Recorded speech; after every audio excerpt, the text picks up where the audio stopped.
Okay, and should we also stop focusing our attention on racial gaps?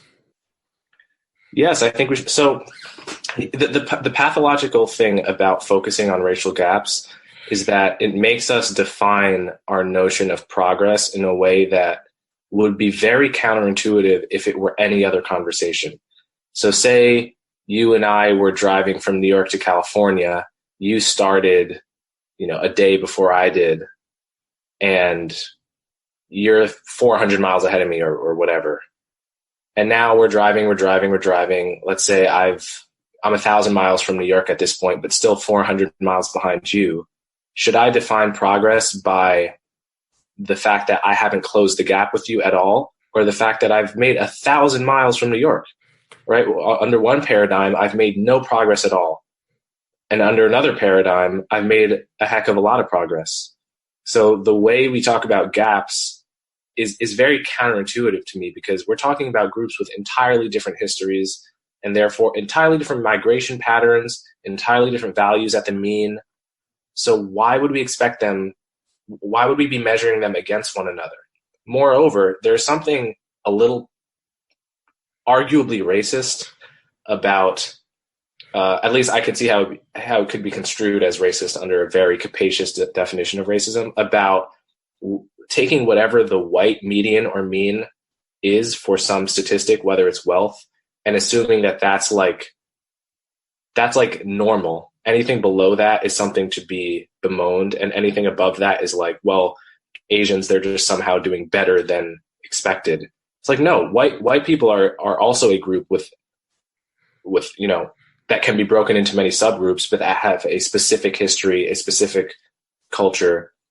They're by no means like the default group to measure other groups against and draw conclusions from whether they fall short or ahead. I was just talking to Ian. I'm blanking on his last name. Charter school. Yeah, I know who you're talking about. Yeah, and he was saying, another way of making the same point. Why are we aiming for white kids for the average white rate of being proficient at reading? It's actually kind of abysmal. Why is that our implicit aim? It's not clear to me why that should be the case, rather than just looking at how we can be increasing scores in general across the board. How can we be increasing wealth in general across the board? Well, let me answer why are we looking at the gaps. The implicit model is that in the default counterfactual, where there was no racial discrimination, there would be an equal outcome. And hence, the gap is an indirect measure of the consequence of racial discrimination. This is, with that model, if that's your specification, if that's what you think is going on, you've got some relationship between inputs and outputs. You got to think about the endowments and capacities of people. Of course, we're assuming those a priori to be racially equal. Otherwise, we would be, we'd be racist. We'd be white supremacists if we hadn't made any assumption about that, other than that they were racially equal. And I'm making that assumption. Let me assume that the inherent capacities and abilities of people don't vary by race.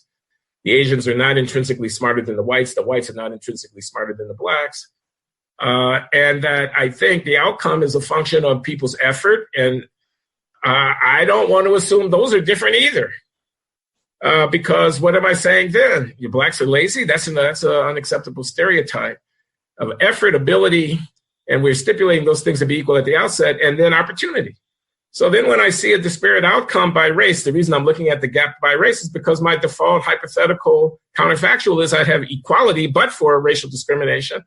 The only issue is how much racial discrimination is there, and that's a measure of how much differences there are in these outcomes. I mean, it's Elizabeth Warren, if I'm not mistaken, is now running, it's Kamala Harris.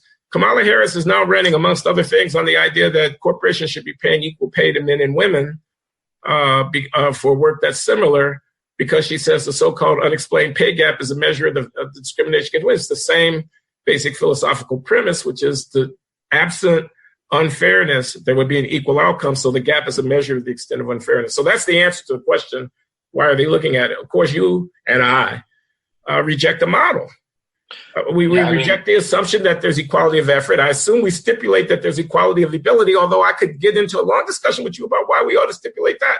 Because isn't another implication of your way of looking at the world that we should allow for the possibility that there would be differences? If you're willing a priori to simply assume that there's no differences in the intrinsic abilities of the groups, why would you object to somebody who assumes that there's no difference in the intrinsic cultures of the groups?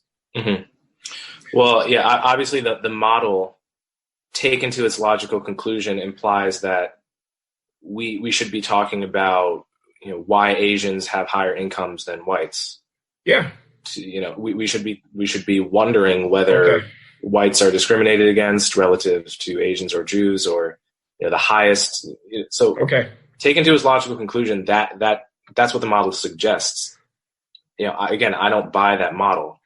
I think there is so much evidence from multi-ethnic societies across the world where that model leads to absurdities, where you're positing advantages for groups that are suffering pogroms, like the Igbo in Nigeria or the Chinese in Southeast Asia. Yeah. So, I mean, Go ahead.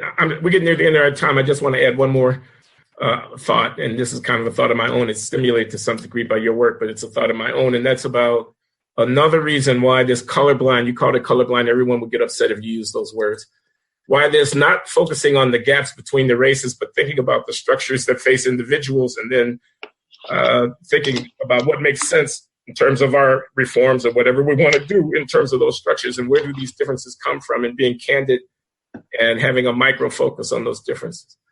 And I think another reason to get out of the racial gap business is political in the broadest sense of that term.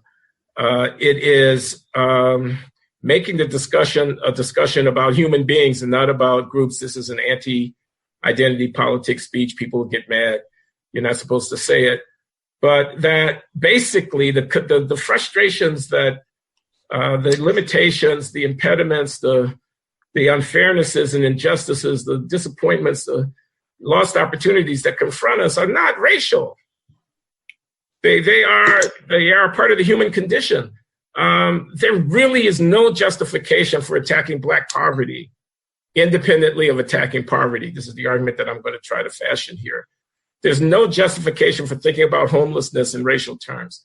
There is no justification for thinking about the extent of over-incarceration in the country, notwithstanding the huge racial disparity in its incidence.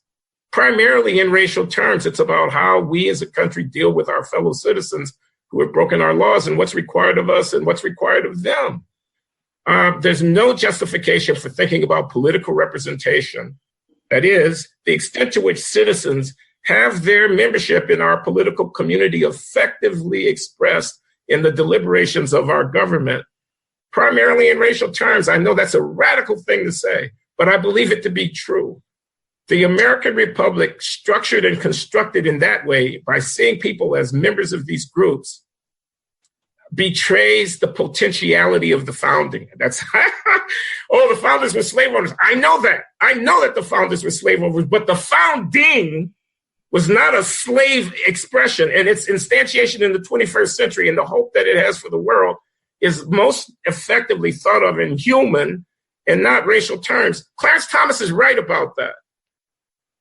Again, you all can get mad at me if you want to.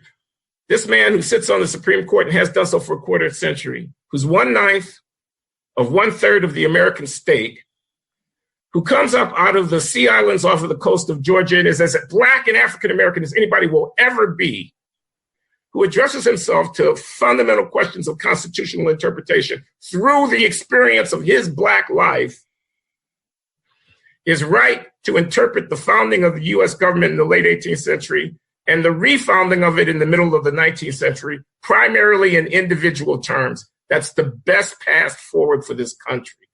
I know it's very controversial, but it's right.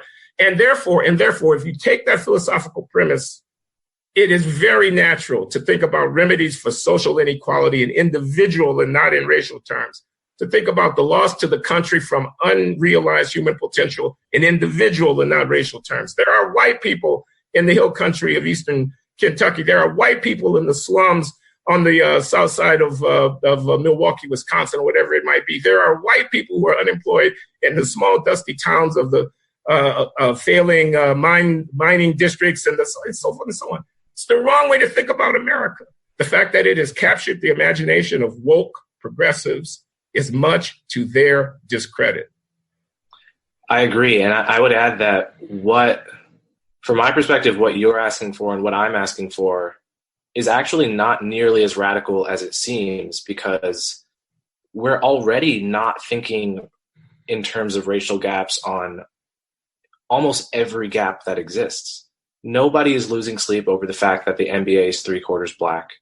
Nobody is losing sleep over the fact that if you compare white Americans of French descent to white Americans of Russian descent, there's a 21-cent income gap. Nobody is losing sleep over innumerable racial and ethnic disparities. And all I'm asking for is you to cease losing sleep over one more. So it's actually not nearly as radical as it seems. Okay, Coleman, it's an hour of interesting conversation with you. Coleman Hughes, philosophy major at Columbia University and a writer at Quillette.com. I really appreciate you giving us some time at the Glenn Show. Watch the comments. There will be pushback, I assure you. Yeah, I'm well acquainted with my critics at this point. So, yeah. All right. Thanks a lot, Coleman. We'll sign off for now. Sure.